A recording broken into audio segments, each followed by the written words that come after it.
munsi nagomba tuganire ku mahera, kw'ikashi. Mvuze amahera, ni ibibazo byategerezwa gutera ikibazo kuko amahera tuyakeneye mu buzima bwa misi yose.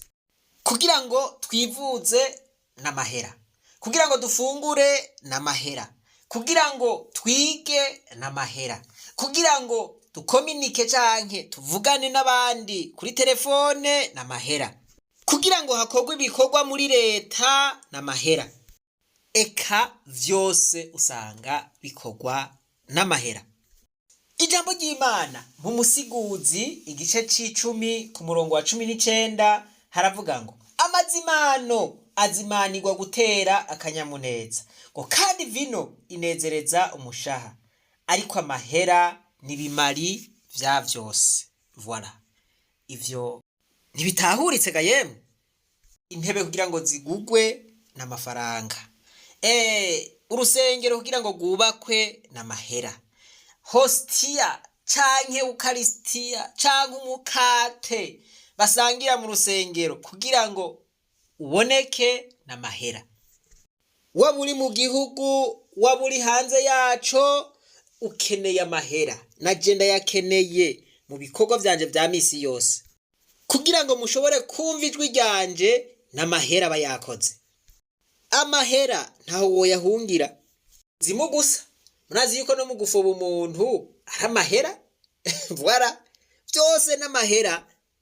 Uko muri Timoteyo naho wa mbere igice ca 6 guhera ku murongo w'10 haravuga ngo kuko gukunda amahera ari mizi y'ibibi vyose, ayo bamwe bifuje bakazimira bagata ukwizera, bitoberekeranije imibabaro myinshi. Abantu benshi cane abataco bafise, no kuvuga ngo abantu babayeho mu buzima ata kintu bafise canke bafise ibintu bike, uzosanga mu kwigovyora bavuga ngo oya ngo amahera ntimuziga ntuze ko ari inkwezi y'ibibi vyose. Murumva bakwegeye kwiri jambo ryo muri Bibiliya ngo ntimuzi yuko ijambo ry'Imana rivuga yuko amahera ari isoko ry'ibibi vyose.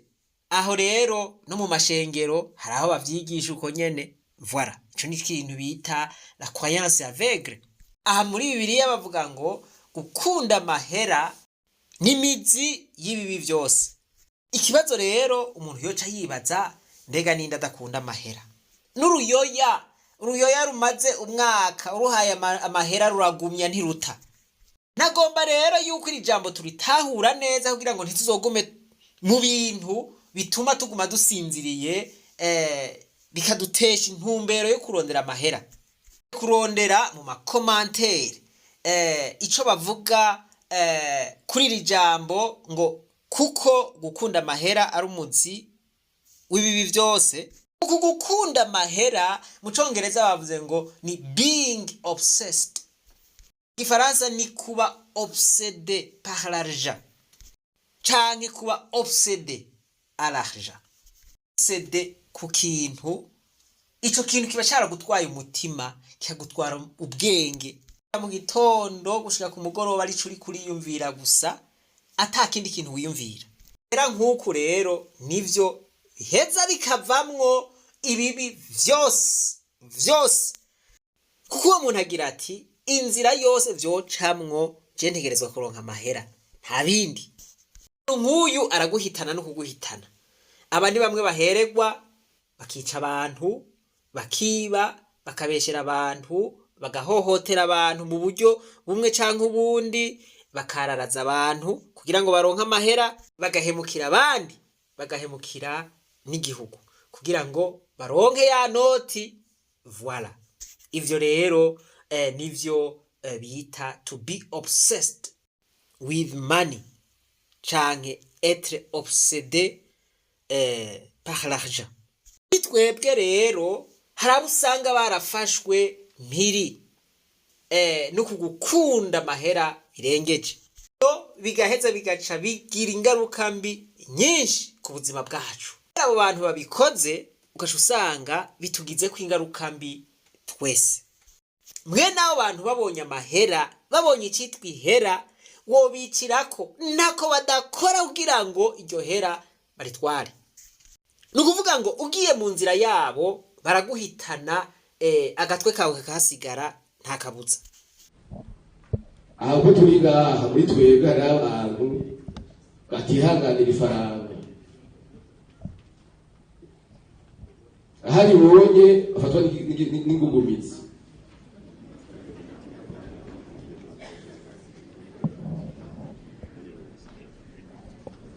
Ugasanga cyari sata bamujeje aho guteza imbere ahubwo akacimbira ikinogo. Hari abahora babona inishobora mukuru w'igihugu akara muri ico gisata kibaza bati ubwo ntaturengane namba igihe haba c'amafaranga caratumaze duhinduke.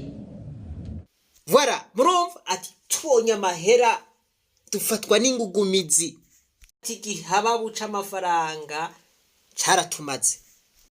Ibi rero nivyo twako turavuga, umuntu afise igihaba buca amafaranga, uwo muntu nuko kwicara kwica. Umuntu abonye amahera imiliyoni 100, umuriyaridi, imiliyaridi 5 afatwa n'ingugumizi, uyo muntu umwiteze araguhitana. Imbwa amezi 2 y'igitoro ku mwaka, amezi 2 y'igitoro, kandi abo nyene bayivye bakayo bambere bakoma induru ngo igitoro kirabuze. Sirabwiye ko mwiba amezi 2 y'igitoro ku mwaka, nani $47 miliyoni, samezi 2 y'igitoro camwimvira nk'ubwo busuma. Nk'ubu mu bisanzwe nk'imodoka y'abatwara odeka zose zaca zuma zikaca zigenda bakagenda n'amaguru. Rero abantu bafatwa n'ingugumizi, abantu bafise igihaba buca amahera, ibi nivyo bica biba. No kuvuga ngo baca biba amafaranga menshi, faranga na rimwe bihanganira nk'uko uyu mutegetsi abivuze. Twese bigasha bitugira ko ingaruka mbi, tukabura ingene twiyunguruza, tukabura ingene twivuza, tukabura ingene tubaho mu mibereho ya misi yose, ugasanga n'urudubi. Kubera iki? Kubera amahera. Ikintu cy'amahera rero reka tukivuge ko kuko harageze ko tukivugako. Amahera ubwayo twese turayakeneye kandi si mabi, nibimari vya vyose nk'uko Bibiliya ibivuga. Tugize umunoho urenze, tugafatwa n'ikigugumizi, ibintu byose bica biyangara bikaba nabi. Ivyo rero nivyo biheze bigasha bikwega amashetani yose, ububi bwose, amadayimoni yose, ubukene bwose iyo bwakavuye vyose bikagwa ku bantu. Buryo baciye ubwenge bwo kwiba bakananirwa n'ubwenge bwo kubaka. Haraje dayimoni mbi baraciye ubwenge mu guteka umutwe wo kwiba igihugu. Ndababwire byari ibintu murambona nkavuga nti iyi ni laboratoire, nk'ivyakozwe n'umuntu, nk'ivyakozwe iyi ni laboratoire, ni zacabwenge zanka gukora ibikorwa vy'iterambere, mugabo ubwenge bwo kunyonora kurondera ingene biba n'ibikoko kabisa. Ubwenge barabufise, ncanavyita dayimoni, none ko bafise ubumenyi. Nagomba rero turabire hamwe ibintu biranga abantu bafise mwene aya madayimoni yo kwikumira ko ibintu vyose, kwiba, ngo abantu bafise ca kigugumizi, umunoho w'amahera. Nagomba turabire hamwe ibimenyetso 8 bica biberekana. Ca mbere, nta kindi kintu basubira kwiyumvira atari amahera. Gambi wo babaza biyumvira ingene baronka ayo mahera gusa. Nka mwe nabo bafe kuronka iyo noti gusa, naho vyotwara ubuzima bw'abandi. Mwe naba bakubonye ko amahera canke babona ukuntu wo kwiba amahera barakwica nta kabuza. Inzira yose ishoboka barashobora kwicamwo kugira ngo bironkera amahera. Ica ari giturire, ari kubesha, ari kurementaniriza umuntu, ivyo barabikora. N'abantu biyumvira ibintu gusa, biyumvira kugura ibintu bifadika, kugura amazu, kubakisha amazu, kugura amamodokari, bagomba kubakwa, gukomerwa amashi. Voilà, ivyo nivyo bibaranga. Ubwa gatatu, abo bantu ntibigera banezererwa n'ivyo bafise, ntibigera babumbwa n'ivyo bafise. Kuvuga ngo umuryango usanga barawuhevye, abagenzi usanga barabahevye, usanga nta rukundo bagifise, nta mpuhwe bagifise, ico biyumvira gusa n'amahera muri bo, nta kindi. Bati okay, nimba ugomba kumbwira ibintu utambwira ivyunguka canke ibizana amahera ntumbaze, voilà. Ariko no kuvugisha abo muhira biba bikenewe, kuganira n'abagenzi biba bikenewe. Ubwa kane, abo bantu ngo bama muri anxiety, bama na stress, bagira kabonge canke depression. Biyumviye ku mahera bakabura iyo bayakura, uku niko baca bamera, baca bayinga. Ikindi kiza ku mitima yabo n'amahera gusa. Gatanu kibaranga, abo bantu usanga barihevye no kwiheba, amagara yabo barayaheba, ibintu vyo kumererwa neza, ibintu vyo kugubwa neza ntubabaze, mu yandi majambo nabihevye. Ikigira gatandatu, ivyaha vyose bishoboka barabikora kugira ngo bashobore kwegeranya ubwo butunzi. Iki rero kiguma kigaruka, baja mu bwicanyi, uzobasanga bariko bagira ama reglement de compte atagira inzira n'ingaru, ugasanga baguma bica abantu, ibiturire, ubupfumu, bani bamwe wumva ngo baja mu kuzimu, ivyo biharadabu bagatanga ibimazi ngo baronke bwa butunzi canke bagumane bwa butunzi buva kuri sekibi canke buva muri bwa bubegito bwabo. Kindwi kibaranga, abo bantu usanga ari ba arupago, abo bantu usanga ata kintu na kimwe bikura, nta kintu na kimwe batanga. Kuba ari ugufasha abantu aho nikora, ayo mahera yofashije abantu aho nikora bafuma bemera bakaja kuyanywa irengwe, canke bagafuma baja kuyakinisha biyare, canke bagafuma baja kuya betinga, canke bakayatwara mu bamaraya. Voilà. Munani kibaranga, abo bantu ntibahoma. Agomba bafise amamiliyaridi n'amamiliyaridi, aguma agomba kwiba, aguma agomba gukwega. Voilà. Ntibahoma, ntibahaha. Iso insatiable, ntibahaga. Umuntu wese rero ari obsédé par l'argent canke akunda amahera, nkuko Bibiliya ivuga ngo kuko gukunda amahera ari mizi y'ibibi byose abameze uko. Uzume uri kuranyumviriza, wumve yuko ibi bimenyetso tuvuze wowe ubifise. Nimba ubifise, harageze yuko umenya yuko utegerezwa kugira discipline y'ukurondera amahera no kuyakoresha biciye mu nzira nziza, zizwi, inzira zera, inzira nyeranda. Kuko kuronka amahera muri mwe n'ubu buryo abantu barayaronka, mugabo mwene aya mahera ntibashobora kuyaronkana amahoro. Usanga umuntu yayaronse mbere afise menshi, yamarunguriwe, yamajunje. Kubera iki? No kuvuga ngo la conscience iramwagiriza. J'ai dit au fonctionnaire que j'ai connu quand il était ordonné prêtre, il était collégien. Je lui ai dit, vous, les fonctionnaires qui avaient fréquenté les écoles catholiques, je ne vois pas la différence entre vous et les autres qui détournent le denier de l'État. Eux, ils volent, vous volez. Eux, ils détournent, vous détournez. Je ne vois pas la différence. À quoi votre éducation chrétienne vous a servi? Il se sourit et il me dit, Monsieur le cardinal, nous qui travaillons avec ceux qui n'ont pas fait les écoles confessionnelles, nous voyons la différence entre eux et nous. Je lui demande, quelle est la différence? Il me dit, eux, quand ils volent l'argent de l'État, ils sont contents.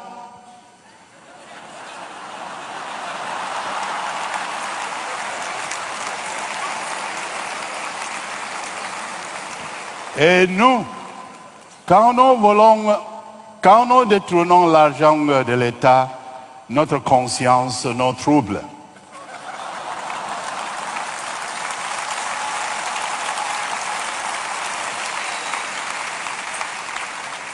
parce qu'à l'école catholique, on nous a toujours dit, voler, c'est un péché. Et pour que vos péchés soient pardonnés, il faut rembourser. uyu mukaridinari ati nahuye n'umuntu yize ku ishuri rikukira katolika baza nti n'ubumenyi mwaronse gabasha mu ishure rikukira katolika kubera ko zitabona ubudasa buri hagati ya mwebwe n'abandi bose biba voilà mwese muriba amahera ya leta murayiba mukihorera ngaho undi amubwira ati hajya karidinari twe turabona ubudasa wampaye inka abandi bantu bose bataciye muri ayo mashuri ya katolika ivye amahera ya leta baranezerwa ugasanga bagiye mu birori bakaja mu bubare bukomeye bakanezerwa ati bobo ntaco bibabwiye mugabo twe twaciye muri ayo mashuri tukaronka inyigisho twahakuye ivye turabura amahoro voilà kwijambo twize yavuga ngo kwiba ni igicumuro kandi iyo wivye utegerezwa gusubiza ico nico bita la conscience hajya naho bataje imbere y'intahe barivye hariho umucamanza ari mu mitima yabo uwo ni wagenda arababuranya rero benshi usanga bari mu vyo bivye nico gituma usanga barabuze amahoro batigera banezerwa voilà rero hari ikintu kiguma kibibutsa voilà aba bararose mutima mweranda canke mpwemu yera niguma ibanyigiririza iti subiza bijya bintu urazi ko atari ivy'iwawe ico nico bita la conscience humaine. C'est dans ce sens que je dirais que nous avons en Église l'obligation d'éduquer la conscience humaine. On a l'impression que beaucoup de gens au monde qui nous dirigent n'ont plus la conscience. Abantu benshi rero ntibagifise conscience. Biba bagaca banezerwa nta conscience baba bagifise. Nta mutima baba bagifise. Et beaucoup sont de notre foi, c'est ça qui est embêtant. Ati kandi rero benshi uzobasanga mu masengero ivyo nivyo bidatahuritse. Izo mvo zose nasanze abarundi bikwiye yuko twiga icarico amahera. Mbega amahera twoyaronka gute? Twoyaronka hehe? Twoyaronka mu buryo bumeze gute? Voilà. Mbega tuyarondeye twoyaronka. Izo mvo zose twabateguriye icigwa c'umuzagazaga. Ico cigwa twizera neza yuko kizofasha abatari bake. Tuzokwerekana uburyo 12 abantu baronkamwo amafaranga kandi amafaranga adacafuye, amafaranga meza, amafaranga adatuma batakaza la conscience humaine. Amahera adatuma tuguma twiyagiriza umwanya wose. Ivyo kare icigwa cose dushize kuri YouTube twahora duca tukizana mu ishure ubwo nyene abantu bagasha bakibona. Ico cigwa rero tuzogitanga ku munsi wa 4. Ikintu tugomba tubasabe abantu mwahora mukoresha amamega yo kuri WhatsApp na Facebook gusa, tubasabe murondera aba mega ya YouTube. Tuzoba dukeneye ko mwese mukirabira kuri YouTube. Voilà. Turatanze umwanya murondera amahera y'amamega nayo gusorora murayaronka. Azoba ari no mu ntumbero yo kugira ngo uru rubuga rw'ishure ry'abarundi bose rukure. Turifuza yuko uru rubuga rurabwa n'abantu barenga 100,000. Voilà. Tubifashanije na mwebwe mwese musanzwe mudukurikirana ndazi neza yuko vyokunda mu mwanya atari munini. Etani kunda kudutera tukaza tubona baravyugaye. Murazi yuko twatanguriye hasi ariko murabona yuko gwareko ruraduga. Ubu tugeze mu banywanyi 36,000. Igwa turifuza ko yaba umukozi wa leta, yaba umurongozi, yaba umusoda, yaba umupolisi, yaba umunyeshure, yaba umunyagihugu, yaba umukomeresa, yaba umuki, yaba uri mu gihugu, yaba uri nyuma y'igihugu akiraba. Icigwa kidasanzwe nukuri jewe ndabarahiye. Bereka ibibanza birimwe amahera canke uburyo 12 umuntu yokoresha kugira ngo aronke amahera. ijambo ry'Imana niryo rivuga ngo abantu banje bishwe no kutamenya. Yerekana aho ayo mahera ari. Voilà, tuzoca mu nyuma twerekana ukuntu ayo mahera umuntu yoyaronka vyoroshe adaciye muri za nzira mbi. Voilà, ko umuntu hako aguma yicira ibiti afise ishoka canke indyankwi idakarishe akaguma yicira ibiti. Ni vyiza yuko yohagarika kwicira ivyo biti akabanza agakarisha indyankwi, kuko ahejeje kuyikarisha bizoca vyoroha ko ashobora gutema ibiti vyinshi. Kuvuga yuko kwiga bikenewe cyane. Ubutunzi bwa mbere umuntu agira abanza kubugira mu mutwe. Voilà, rero ni vyiza yuko tubanza tugahugurana imbere yuko turonka ayo makashi, kandi tukayaronka adaciye mu nzira mbi, kuko amahera aciye mu nzira mbi aratuma umuntu ayinga, ugasanga uwo muntu nta munezero afise, arinda apfa adafise umunezero kiretse yemeye gusubiza. Mbebasha ujya muntu kwagira muri vewiti nziza mugabo atigera twenga n'umunsi warimo ko yazigiye. Hari camuzigije ariyumvira vya bintu byose akagira ati ash wapi mama. Saba ntagire n'umuntu agiteresharija, ugiteresharije nawe azoba arenze kuvyo twamubwiye. Donc tuzogishira kuri WhatsApp tumaze kubona yuko ya shene canke rwa rubuga rw'ishure ry'abarundi bose wakuze twashitse kuri rya hangiro so watwihaye. Kwico cigwa kizobakura ahantu kikabashikana ahandi, kandi je ndizera neza yuko bitazokwama, ntituzokwamira mu bukene, ntibishoboka. Ifo yuko twiga tukamenya ejo natwe tukaba abantu basobanutse. Kari nziza uyikeneye akayikwega. Voilà, inzu nziza uyikeneye akayubaka.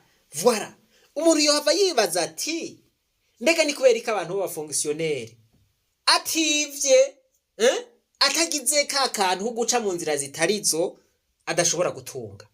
Voilà, ico kizoba ari kindi cigwa mu mbabarire, ariko reka tube turageza ngaho no musi hariho abatanguye kuja muri laboratoire badukorera ya application y'ishure ry'abarundi bose. Iyo application izodufasha ko abantu b'abapatriote, abantu batahura ibintu kumwe baja hamwe ntumbero yo gukiza igihugu kugira ngo Uburundi bushiye ku mahoro nyayo, amahoro n'iterambere rusangi. Application rero murazi yuko itwara uburyo bene data. Turifuza yuko muzogira ico mutereye kugira ngo iyo application iboneke. Ashimye ko ikogwa n'abajene b'abarundi, twarabahaye amahigwe kugira ngo baduhe ikintu cumutse. Aho turi mu mwiza mu muzimagiza, ndizeye yuko umuco uzote bugatsinda umuzimagiza. Gande ravuga ati umuco wamutsinda umuzimagiza. Terekinga aravuga ati umwiza canke umwijima ntushobora gukuraho umwijima, ahubwo umwijima ukugwaho n'umuco. Mu Burundi umwijima wabaye mwinshi, bisigura yuko umuco ukiri muke. Ijambo ry'Imana riravuga ngo muri umuco w'isi. Voilà, turi umuco, harageze rero ko tuboneshereze n'abari muri uwo muzitanya. Rero je ndizera yuko muri iyo application niyo hajamwo umurundi umwe w'ukuri, hakajamwo uwundi, hakajamwo n'uwundi, bakaba 10, bakaba 100, bakaba 1000, ndizera neza yuko umwijima uzoteba ugahunga canke ukabisa umuco. Ko umuco nikaboneka ku murango, ahubwo kaboneka mwijoro.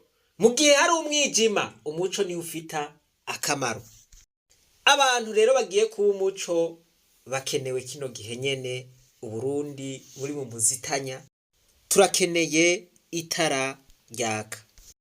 Imana yo mwijuru nibahezagire mwese, reka twibananize rwa rugendo rwacu maze tugaruze umunezero Satani yatunyaze. Umuntu atarashika mw'ijoro ry'abarundi bose turamuhaye kaze.